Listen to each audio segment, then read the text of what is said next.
The question is that this bill be now read a second time, and I call the honourable member for Mackellar. Thank you, Deputy Speaker. I'd like to just talk briefly to this bill. We've lost more of our Defence Forces and veterans to suicide than we've lost in the past 20 years in conflicts in Iraq and Afghanistan. This is not a battle of armies on a field. It is a silent battle amongst us at home, and we are losing it. Each death sweeps through families and communities, leaving profound grief and sadness. After endless reports, 50 at the current count and 750 recommendations later, how is it possible we could fail so many who were brave enough to defend our country? Vulnerable defence personnel and veterans are experiencing isolation, poor mental health, despair, bullying, relationship breakdown, unemployment. One soldier said, "When I did return to civilian life, my mental health eventually caught up with me, and it was extremely overwhelming at times. I think it's because I had been so hypervigilant for such a long time, the emotions inside me built up and pushed me over the edge."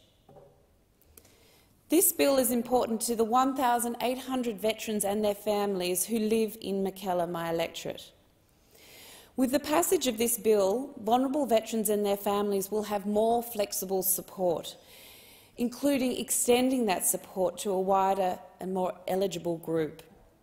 We must understand that to support veterans, we have to support their families as well, with services including things like household help, with relationship skills training, mental health first aid and financial literacy. This bill will also provide support whether a veteran has rendered war-like service or not. I was shocked that it was only with this bill that we are now acknowledging that not just Australian Defence Forces who have fought on the front line, but also those who are in supporting roles will get the support that they need. It's no wonder that our veterans struggle if, after being educated on the importance of discipline, duty and dedication to their unit and their country, they find that when they enter or re-enter civilian life, that loyalty doesn't go both ways, that they weren't actually enough of the team to be eligible for the DVA support. As a doctor, I understand that acute problems need to be addressed as quickly as possible, or they become chronic. When a problem becomes chronic, it is harder to fix and takes more time, more money and more effort.